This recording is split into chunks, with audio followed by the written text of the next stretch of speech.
Okay, no, thanks. Hi, everybody. I appreciate that. Had a little childcare duties this morning, and I'm raring to go here from Southern California. Yeah, and it's too bad we can't meet in person. This is what I usually do with the Philadelphia skeptics and humanists is get together with you guys in person, but we're going through rather different times now.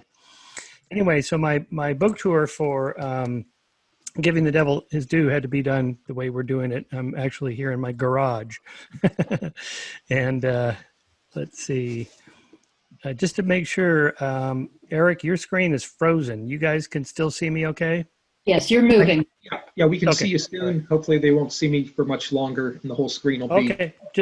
Just trying to make sure. Yep. Okay. So I thought what I do for today is just talk a little bit about the book and what it's about and some of the different themes in it.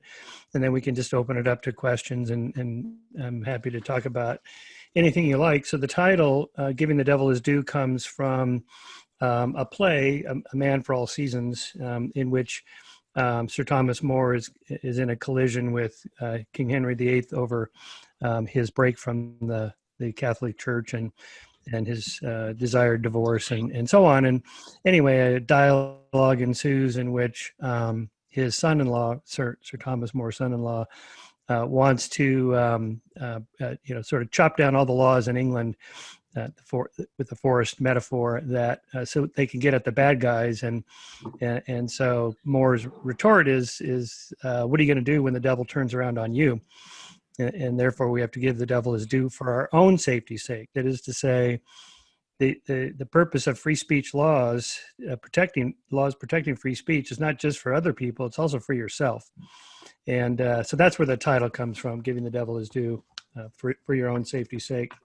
I actually opened the book with the famous Supreme Court decision in 1919, Schenck versus the United States, in which Supreme Court Justice Oliver Wendell Holmes gave his famous diction on this subject that still plagues us today. Here is what he wrote in that case, and then I'll tell you a little bit about the case because it's very revealing. So he writes in Schenck versus the United States in 1919, the most stringent protection of free speech would not protect a man in falsely shouting fire in a theater and causing a panic. The question in every case is whether the words used are used in such circumstances and are of such a nature as to create a clear and present danger that they will bring about the substantive evils that Congress has a right to prevent. Okay, so what were these? What were the words that were being used that created a clear and present danger to the United States, the equivalent of falsely shouting fire in a theater? It turns out that they were 15,000 flyers issued by interestingly, the Socialist Party of Philadelphia by a guy named Charles Schenck and his colleagues who were protesting the draft. So their argument, this was now, mind you, this is during World War I, in which the United States was still neutral, but starting to marshal troops and draft soldiers into the military to send them to Europe. And there were anti-protesters, much like there was in the late 60s with the Vietnam War. And so this was considered by so-called patriots to be a clear and present danger to the United States. So what did these flyers say? Well, interestingly, it's a pretty good argument that the United States Constitution protects your right to live, that is, your bodily autonomy, and it also prohibits slavery. And conscription is a kind of slavery. This is their argument that, at some point the government can step in and say, we now own your body. We can send you off to die if we want to, and there's nothing you could do about it. And so as they wrote in one of these flyers that was considered a clear and present danger to the Republic, a conscript is little better than a convict. He is deprived of his liberty and of his right to think and act as a free man. A conscripted citizen is forced to surrender his right as a citizen and become a subject. He's forced into involuntary servitude. He is deprived of the protection given him by the Constitution of the United States.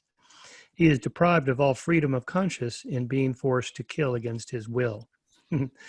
anyway, I like that story because not for that particular subject. We can debate whether the draft is constitutional or not, and whether that's a good thing or not in times of national emergency if we're being invaded, say something like that, which was not the case here. But the point is that you can't even debate it. It's not even a protestable move. That is conscription.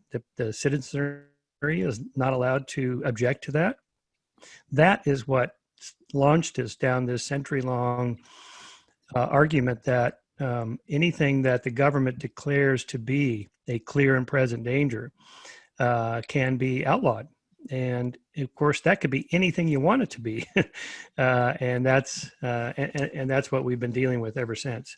Now, to his credit, Holmes himself later said he went too far in that case, and he backed off on later cases of that. And anyway, so I pick it up there, and I talk about some of the different aspects of freedom of speech and why we need it. So here are just a few of the kind of bullet points I make for why we need free speech. So first, who decides which speech and thought is acceptable and which is unacceptable? You, me, the majority, a thought committee, the language police. The control of speech is how dictatorships and autocracies rule, and we must resist the urge to control what other people say and think. Two, what criteria are used to censor certain speech? Ideas that I disagree with, that you disagree with? Three, it's not just the right of the speaker to speak, but of the listeners to listen. So this is a point lost on college campuses in the recent plague of deplatforming and cancellations, in which protesters, even if they can't get the speaker deplatformed before he or she gets there to campus, they enforce the heckler's veto by making loud noises and bringing noisemakers so no one can hear them. But they're not just blocking the right of the speaker to speak, but the people that are sitting there that want to hear them. Even if the people that want to hear the speaker disagree with the speaker, they still should have a right to hear what the speaker has to say. Four, we might be completely right, but still learn something new in hearing what someone else has to say.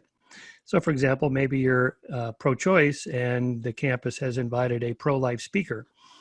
Shouldn't you at least know what the other side argues on that particular issue?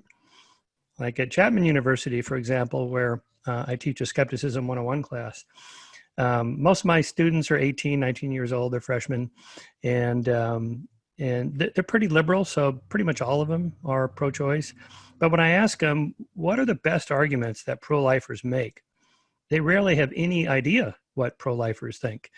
They'll muster up something like, well, they just hate women, or something like that. Well, no, that's not what pro-lifers argue.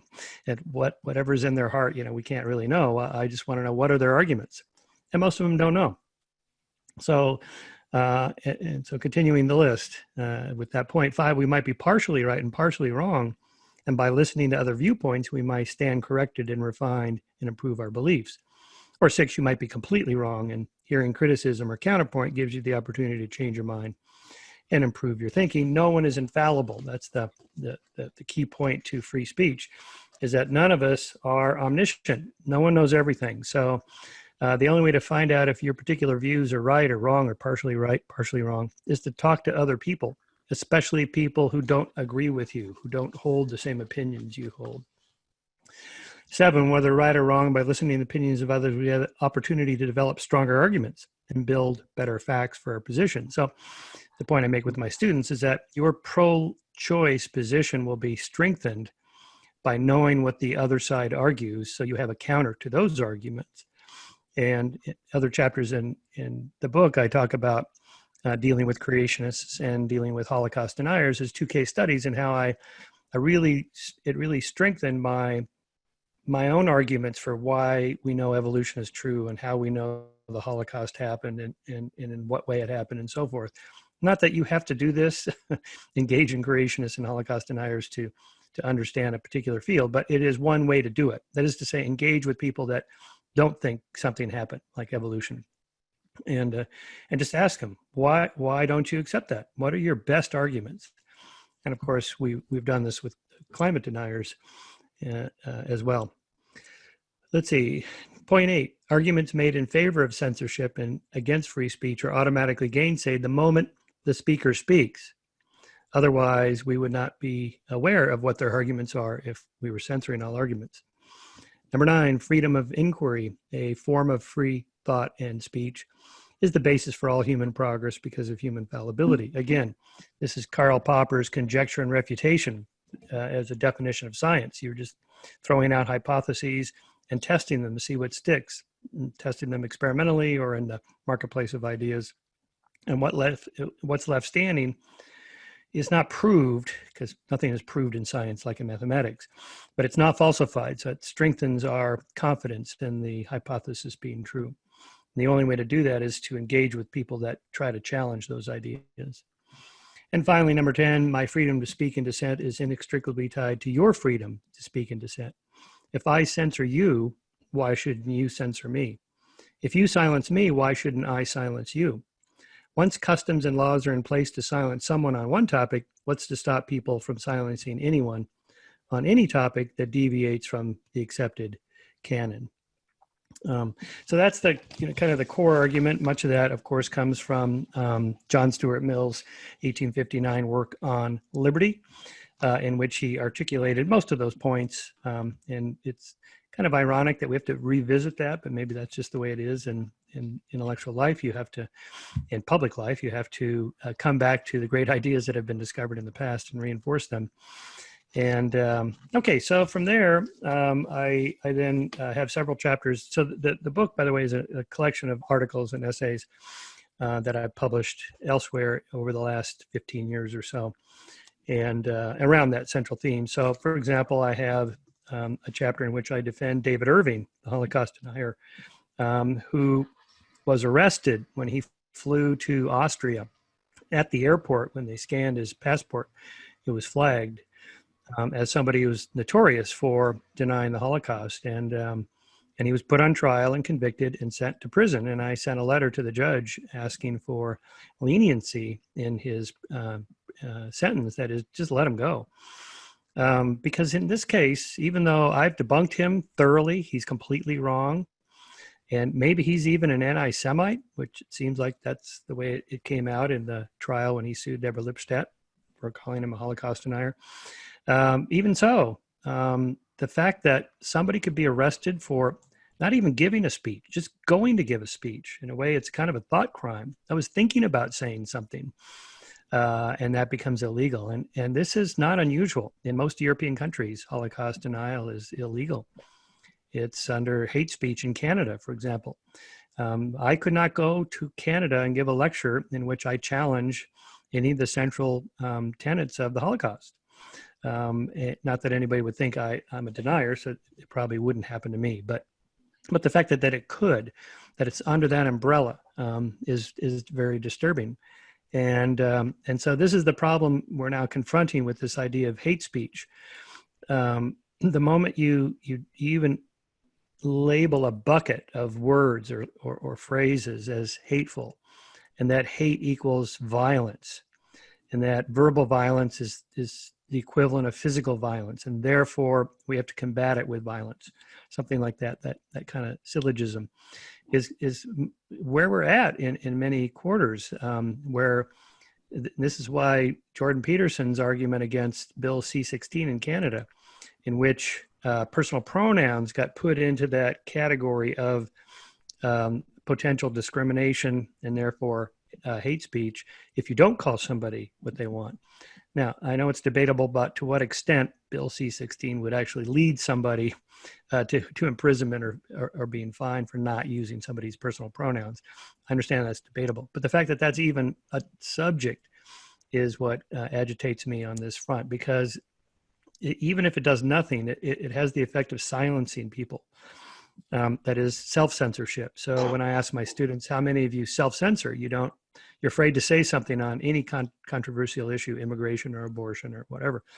All hands go up. Everybody self-censors. They're all really, really worried about getting canceled or upbraided by their fellow students or professors and whatnot. So and then I also have a chapter, actually, believe it or not, two chapters, one on Scientology in which I argue it's a cult and why, and then another one in which I defend them.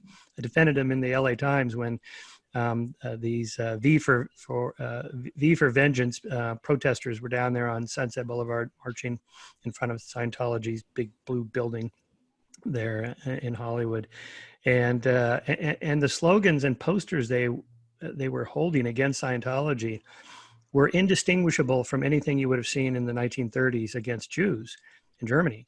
That to me is, it's disturbing that, that even a group I consider to be cultish could be silenced by people simply because they don't like their ideas. So here I'm just trying to convey that, I really believe this principle of free speech to the point where I'll defend people who either I completely disagree with, and in some cases I don't even like, and certainly would not hang out with them or consider to be friends. And yet still, that's who free speech is for. It's for the people who we disagree with.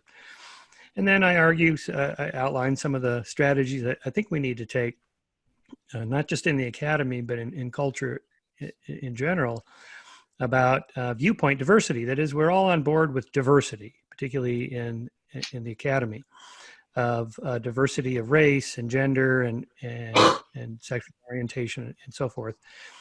That's all good. I'm on board with that. But what about viewpoint diversity? Where are the people that don't toe the sort of far left or middle left political ideologies? And we know from many, many surveys now that the academy has been shifting ever leftward since the early 1990s. It was fairly balanced through the 60s to 80s. Slightly left-leaning, but only slightly. But that, the split and also the division between those who self-identify as far left and self-identify as far right in the culture at large has spread apart. So you get these binomial curves where you have the two big humps are further and further left and right than they used to be. But in the academy, it's all just the one side. The people on the right have gotten smaller and smaller. So, and we know how cognitive biases work, confirmation bias and hindsight bias and self-serving bias, self-justification bias, and so on. There's no way professors can be giving students a balanced viewpoint on any hot button political issue when 9 out of 10 professors are liberal, far left liberals. So I think that's not good for students. I've worked the kind of the college lecture circuit for decades, and most of the speakers speak there are pretty liberal, but they really need to invite more conservatives. Now, it doesn't mean you have to invite somebody like Milo Yiannopoulos, who's kind of a professional agitator, but somebody who is kind of respected as a conservative. A George Will kind of person would be good to have. Although to their credit, I see Ben Shapiro has gotten a lot of public invitations to universities, and he's pretty far right and conservative, traditionally conservative anyway. So, so there is that too. So that's good. Anyway, then the next part of the book. So the subtitle of the book is Reflections of a Scientific Humanist. What do I mean by that? Well, I've been pretty much a humanist my whole adult life ever since I left the church. I was a born-again evangelical Christian when I went to Pepperdine University, and I lost my religion in graduate school, and then I became something of a born-again atheist for a while. Didn't really have a home other than I liked science, and then I discovered humanism in the 80s. This was kind of in the Paul Kurtz generation of the American Humanist Association and their magazine, and then Paul Kurtz's group and his magazine. But humanism has shifted further leftward politically over the decades since the 80s. And so has atheism. Atheism morphed into this atheism plus, where the plus means social justice. Well, I'm in favor of social justice. I wrote a book on the subject. But it turns out if you look at what social justice means, maybe I'm not on board with their movement because it's more political than it is really moral. And there has to be room for disagreement on that. So I've moved more and more from, say, secular humanism to, also because traditionally secular humanism was associated with atheism. I'm an atheist, so what? Well, because in the general public, that word has become rather pejorative. And also, I don't think it's good we define ourselves by what we don't believe. If you say, well, because theists tend to think atheism is a worldview. It's not a worldview. It's nothing. It's just don't believe in God, full stop. What do you believe in? Humanism, civil rights and civil liberties and women's rights and gay rights and animal rights and so forth. Those are all positive virtues or positive values that we promote. And that's different from just not believing something, which is what atheism is. So now it turns out most humanists are probably atheists, not all, but defining it as that. So secular humanism has kind of become associated with atheism. So I like other alternatives, Enlightenment humanism, or now I'm calling it scientific humanism, just something that's more politically neutral, say, more religiously neutral. We just want to know what's true. And so to that extent, then I bump into this problem of mixing facts and values. That is to say, Hume's wall separating facts and values, that is and ought, this so-called naturalistic fallacy. The way something is that we discover in nature, we can't say the way things ought to be based on that. Okay, so I understand the technical argument, and I'm not sure technically I'm able to refute that. I'm not sure anybody is, actually, according to my professional philosopher friends, but here's how I come at it. In a essay in the book called Mr. Hume, Tear Down This Wall. This is an exchange I had in a theology journal with a physicist. And so since he's a physicist, I countered his arguments in favor of Hume's wall that is cannot be derived from is. It is my hypothesis that in the same way that Galileo and Newton discovered physical laws and principles about the natural world that really are out there, so too have social scientists discovered moral laws and principles about human nature and society that really do exist. Just as it was inevitable that the astronomer Johannes Kepler would discover that planets have elliptical orbits, given that he was making accurate astronomical measurements, and given that planets really do travel in elliptical orbits, he could hardly have discovered anything else. Scientists studying political, economic, social, and moral subjects will discover certain things that are true in these fields of inquiry. For example, that democracies are better than autocracies, that market economies are superior to command economies, that torture and the death penalty do not curb crime, that burning women as witches is a fallacious idea, that women are not too weak and emotional to run companies or countries, and most poignantly here, that blacks do not like being enslaved and that Jews do not want to be exterminated. Why? So my answer is that it is in human nature to struggle to survive and flourish in the teeth of nature's entropy, and having the freedom, autonomy, and prosperity available in free societies, built as they were on the foundation of Enlightenment philosophers and scientists seeking to discover the best way for humans to live, best enables individual sentient beings to live out their evolved destinies. Anyway, so and then I talk about different examples, and then I quote Steven Pinker's argument here. Most of you will know Steve's work that in which he I'll just read here. Certainly this is me speaking, certainly moral truths don't instantiate in some physically measurable form, like the mass of a particle or the gravitational force of a star. But there are abstract Platonic truths that most scientists agree exist, such as those in mathematics. So here's Pinker now using this analogy. On this analogy, we are born with a rudimentary concept of number. But as soon as we build on it with formal mathematical reasoning, the nature of mathematical reality forces us to discover some truths and not others.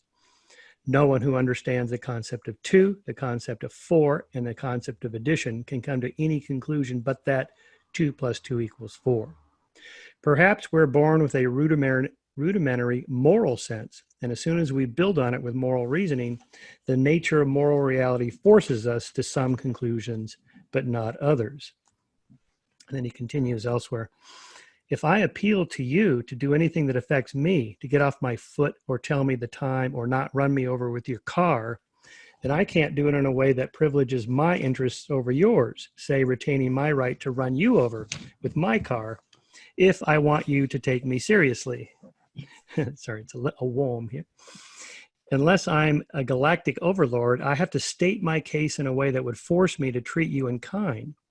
I can't act as if my interests are special just because I'm me and you're not, any more than I can persuade you that the spot I'm standing on is a special place in the universe just because I happen to be standing on it. Okay, so this is the principle of interchangeable perspectives that pretty much all philosophers have discovered along the way. Spinoza's viewpoint of eternity, the social contract of Hobbes, Rousseau and Locke, Kant's categorical imperative, and Rawls's veil of ignorance. It also underlies Peter Singer's theory of the expanding circle, the optimistic proposal that our moral sense, though shaped by evolution to overvalue self, kin, and clan, can propel us on a path of moral progress as our reasoning forces us to generalize it to larger and larger circles of sentient beings. Then I conclude that chapter with this observation that intellectual humility requires me to admit that it is possible that my entire program, this is what I'm arguing here for scientific humanism, may be, in Ellis's words, Ellis is the physicist who was arguing against me, sociologically based. It is that of a weird culture, W-E-I-R-D, Western, educated, industrialized, rich, and democratic, taken for granted by those living in such cultures, but not necessarily by others. Brought up in Eastern cultures are likely to make, people brought up in Eastern cultures are likely to make the opposite assumption. Well, so this is the argument about sort of moral relativism or cultural determinism. That is to say, we can never say that moral values are true in any objective, outside, absolute sense. It's all relative. And this is what I'm pushing back against, but this is what most scientists and most philosophers argue today, even atheist ones. So my response to that is, sure, future scientists may one day discover that humans do not have an instinct to survive and flourish, that most people do not want freedom, autonomy, and prosperity, that women want to be lorded over by men, that animals enjoy being tortured, killed, and eaten, that some people like being enslaved, and that large populations of people don't object to being liquidated in gas chambers, but I doubt it. Okay. So I don't know if this makes the case that we really can derive oughts from ises, that is based on human nature. We know people don't want to be enslaved. Therefore, it's objectively true that slavery is wrong. Maybe technically that's not overturning Hume's naturalistic fallacy, but nevertheless, I think we can make those kind of arguments, particularly against theists who convey this either or option, either God, divine command theory, either God gave us objective moral values, or it's all relative and Hitler got away with it, and Hitler was wrong only because at this particular moment in history we agree culturally that he was wrong, but some other time in history people may decide Hitler was right after all, something like that. This is really what I'm pushing back against, that there's a third option that I call provisional morality. That is to say, we can provisionally say certain values are true, objectively, really true, not just in my opinion or the opinion of Western peoples in the 21st century, but really true based on our understanding of human nature. Okay, I think I'll end it there and open it up for questions. There are some other chapters in there on Jordan Peterson and Graham Hancock, people that I've been skeptical of. Nevertheless, that I enjoy their company and enjoy conversations with them and debating with them in that principle of not just free speech, but that none of us are omniscient, including me. So I could be wrong about any number of these ideas. So I engage with people like that as well. Anyway, so thanks for listening, everybody, and I'll enjoy listening to your questions. Okay, and I will be reading them. And for those of you who haven't typed yours in yet, the more concise they are, the easier this will be for both me and Dr. Shermer. First question, besides Skeptic, what other magazines do you recommend people read? Oh, well, I get, of course, Skeptical Inquirer, my erstwhile competitor, but they're really friends. Just like there's room for Discover Magazine and Scientific Magazine, there's room for Skeptic and Skeptical Inquirer. In fact, there's a bunch of Skeptic magazines around the world. as well as humanist magazines. To me, this was encouraging. Back in 1992 when we started it, there was some objection to our starting Skeptic magazine, as if it's a tiny little pie and we're going to slice up our tiny little pie. And my whole point was everybody in the world should be skeptical. This should appeal to everybody. And in fact, the market has expanded. So I think that's good. Online, I like The Atlantic. I think they publish a lot of good articles. Quillette, of course, is kind of daring in that regard. I read the Wall Street Journal and the New York Times every day. I add them up and divide by 2 to figure out what's true. No, just kidding. But again, particularly the opinion editorials in those 2 papers are a good way to see what different people are thinking about the same issue. Often you can't believe they're even talking about the same thing that happened in the news. Okay, next one. Given the near impossibility of changing people's minds, how do you avoid preaching to the choir with skepticism? Well, we do to a certain amount of that, of course. That's okay. Everybody does that. We do try to reach new people. I'm always writing for non-skeptic type publications just to get our voice out there in different venues. And I think the opposite, that is, what content you choose to consume, it's important to try to consume content that of people that you don't agree with, people that particularly whose political opinions differ from yours. That's super important. I think the larger theme underneath that question is the echo chamber, the bubble. It's true, it exists. Now, I've become convinced by my friend and colleague Hugo Mercier in his new book, Not Born Yesterday, that the echo chamber phenomenon is not as powerful as we've been led to believe that it is.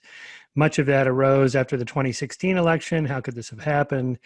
The Russian hackers, they manipulated our bubbles and made these poor, ignorant liberals vote the wrong way, or centrists or whatever. I mean, it's kind of a condescending attitude, like people don't have volition and they can't think for themselves.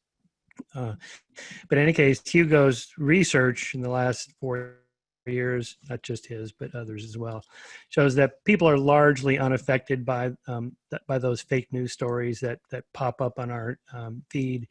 If you whether you believe in the Pizzagate or not, that is to say, somebody who would fall for a story like that Hillary was running a pedophile ring out of a pizzeria, debunking that crazy idea is not going to convince somebody to vote for Hillary.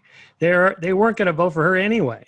And the pizza story is just one more ridiculous, reason not to, right? So for the most part, we're pretty good at not getting suckered into those sorts of things. And by the way, parenthetically, on a deeper note, because this question I've been asking myself pretty much my whole career, how do you convert Germans into Nazis? That is, highly educated, cultured people, Western, European, and so on, and all of a sudden they're goose-stepping Nazis in a couple of years. How did that happen? Well, one of the points that Hugo makes is that it didn't happen. They didn't convert the vast majority of Germans into Nazis.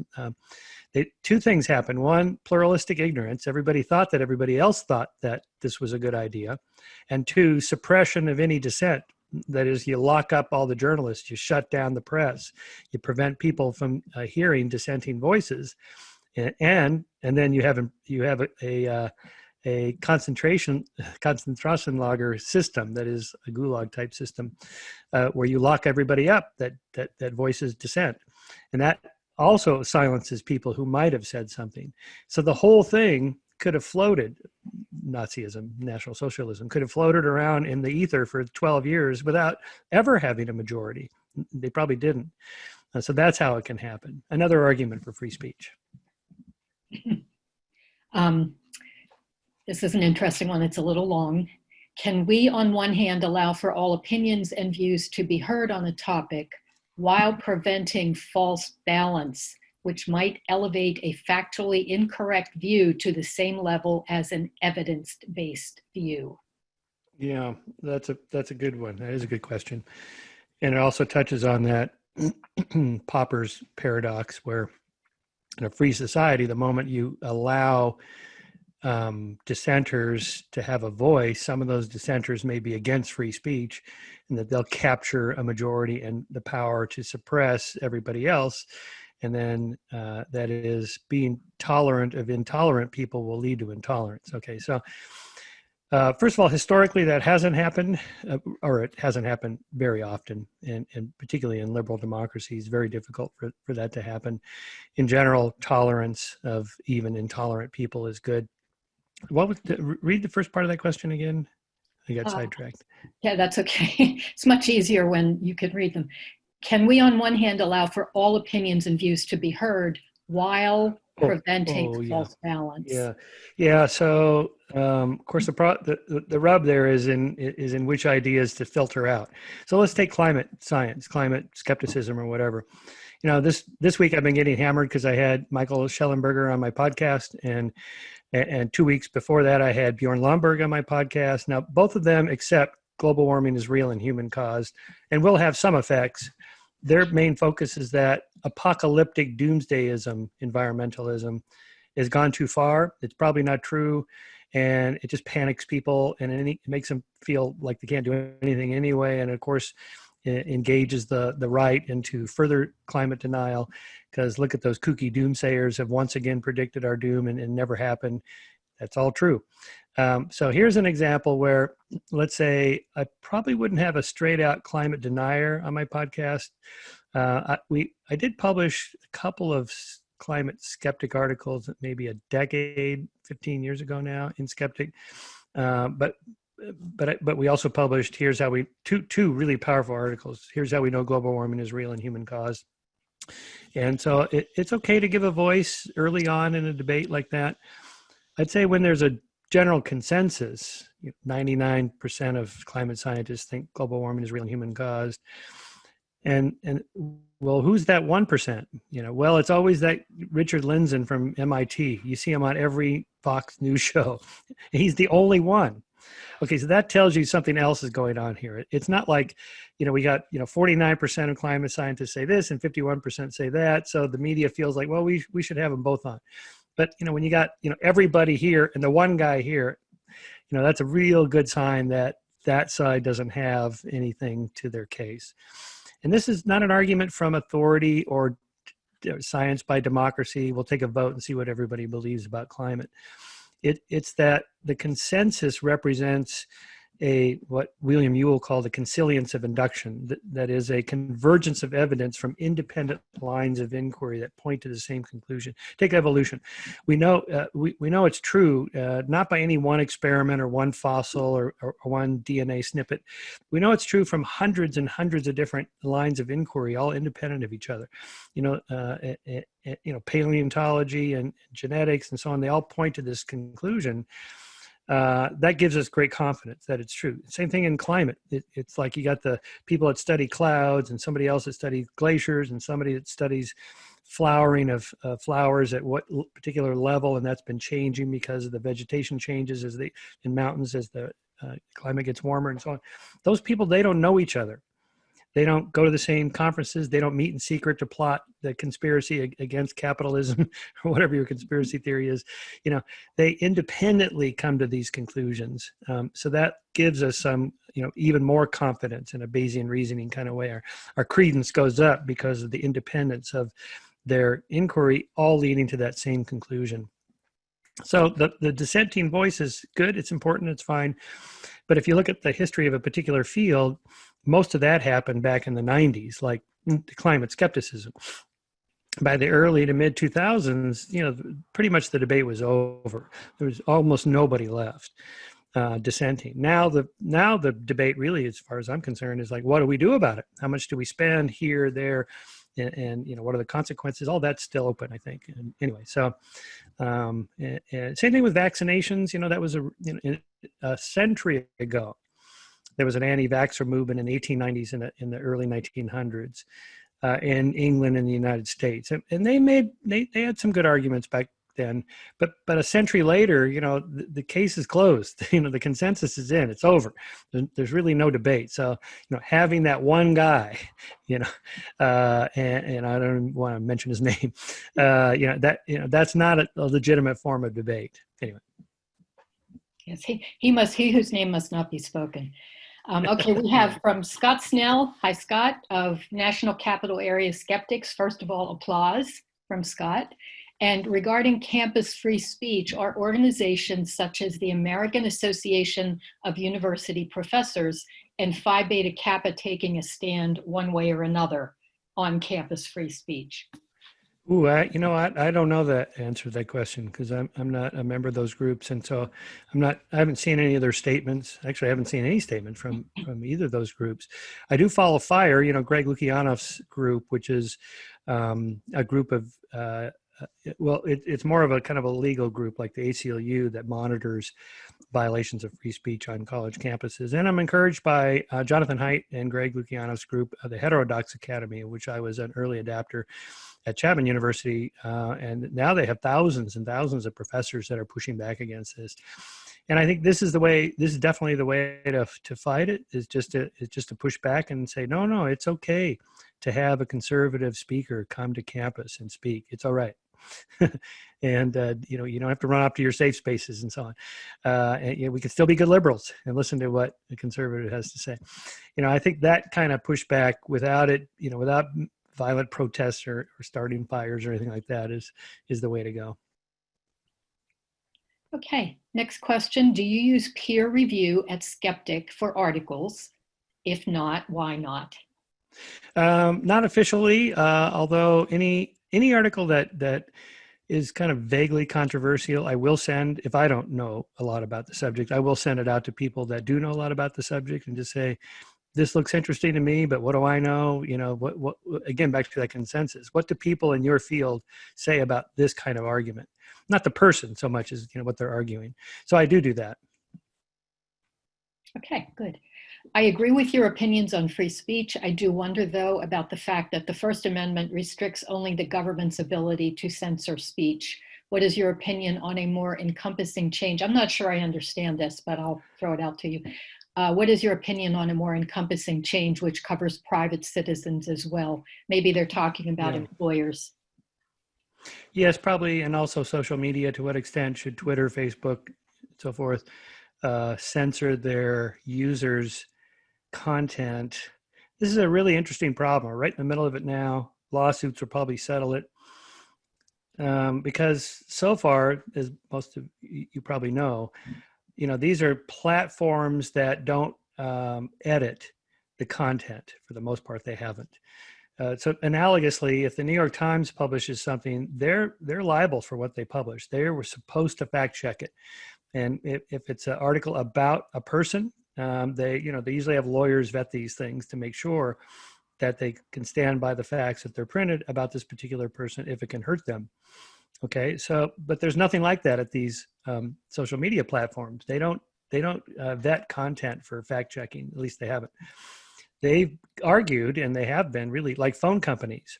That is to say, if I'm on the phone with a friend and I say something nasty about a third party, that's just a private conversation, or even if there's a bunch of us on the phone.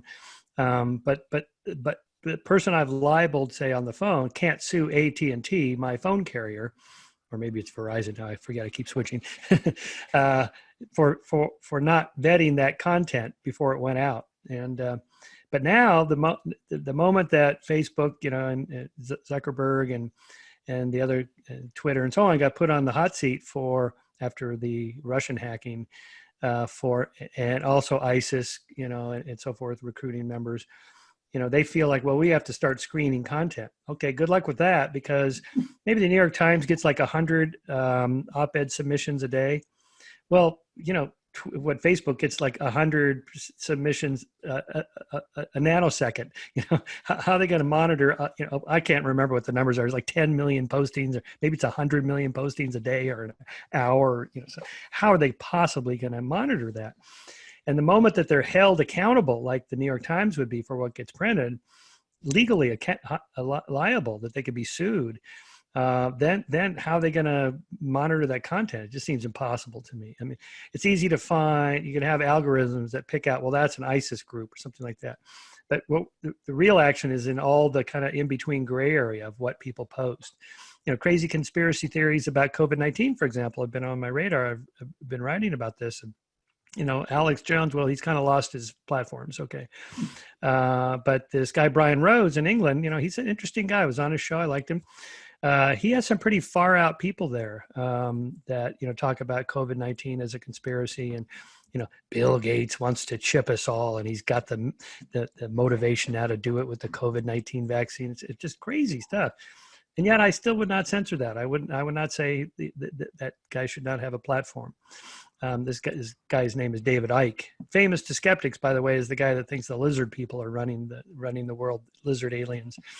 He is far out there. But again, the moment you start there, well, that's easy. Censor him. Well, what about the next one up and the next one that's not so crazy? And there was an article in the paper this morning. Something about COVID-19 may not be a respiratory disease. Like, what? This, I think it was front page of the LA Times. Like, okay, I want to know this. I want to read about that. Should that be censored because we've agreed that the dogma is that it is a respiratory disease? Anyway, so. Okay. Are you concerned that people who make an effort to hear more sides of an argument not only change their minds, but also fall for fallacious arguments? Again, there's some new research on this showing that so-called backfire effect, that is to say you correct somebody's incorrect beliefs with new facts, that not only do they not change their mind, they double down on their beliefs. That was the so-called backfire effect. I even wrote about it in Scientific American. But those studies were not replicated. In fact, some of them were debunked, and there were other studies showing that people do change their mind if you present them with new evidence, particularly if it's visual evidence. That is, we're such visual primates, we have a huge visual cortex in the back of our brain and so on.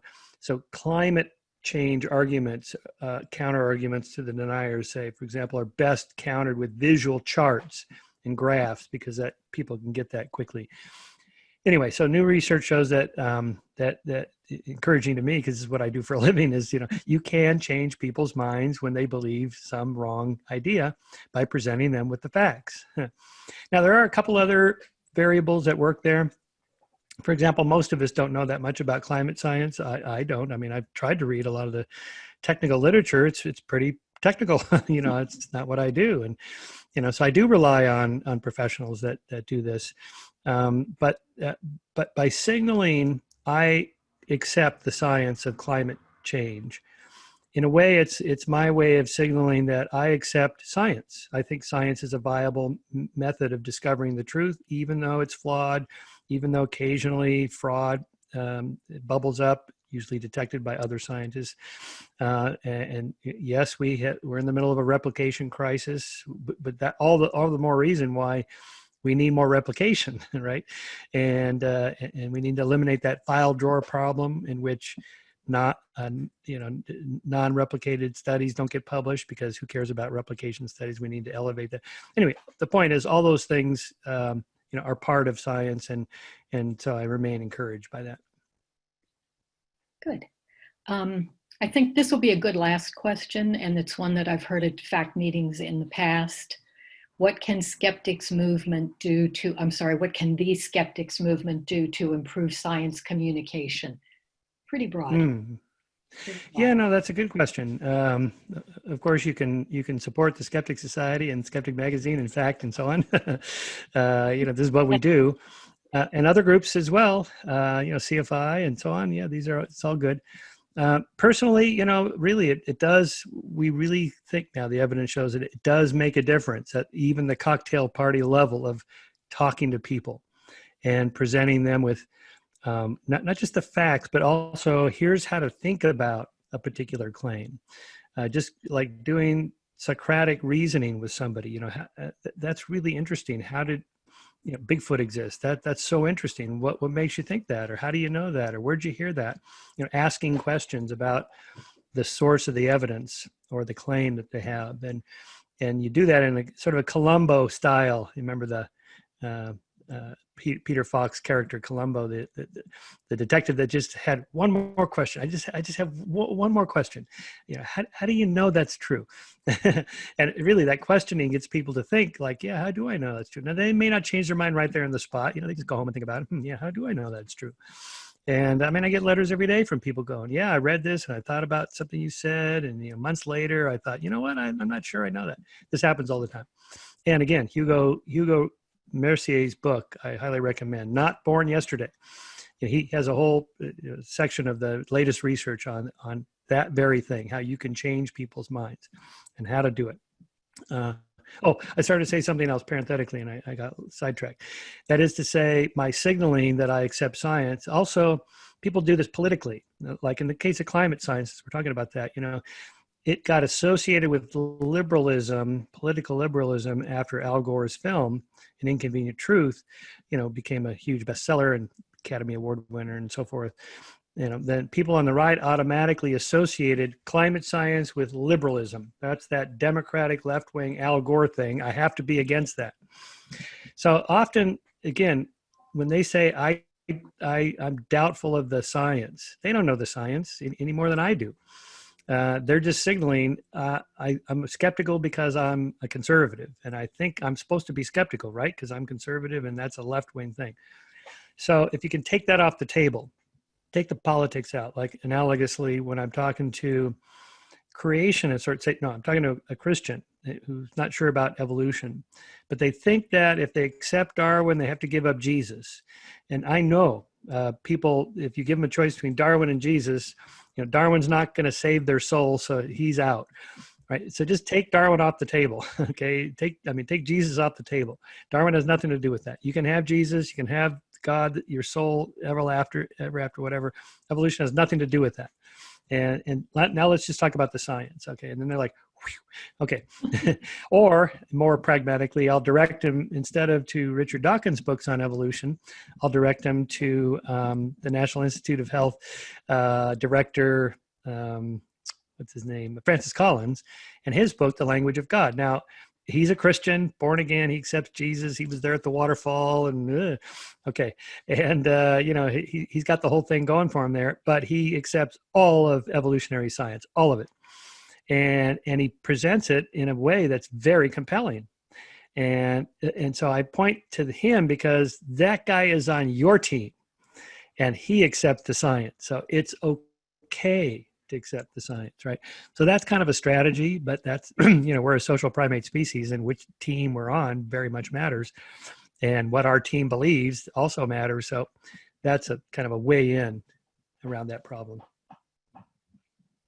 Thank you. Very, very good points. Thank you so much for your time today, Dr. Shermer. Okay. You're welcome. Thanks for having me. Bye, everybody. Bye.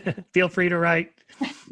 Okay. Bye-bye. And everyone be with us September 19th, where we'll have Professor Stephen Landsberg talking about some of the big questions. So we're glad for everyone being here. And thanks, Dr. Shermer, for sharing your ideas with us all. This has been a production of FACT, the Philadelphia Association for Critical Thinking. FACT is a 501c3 nonprofit that supports science, critical thinking, and science education, and encourages the scientific investigation of controversial or extraordinary claims. To join as a member or donate to FACT, please see the URL below. Likewise, please follow us on social media. Our website is www.fact.org.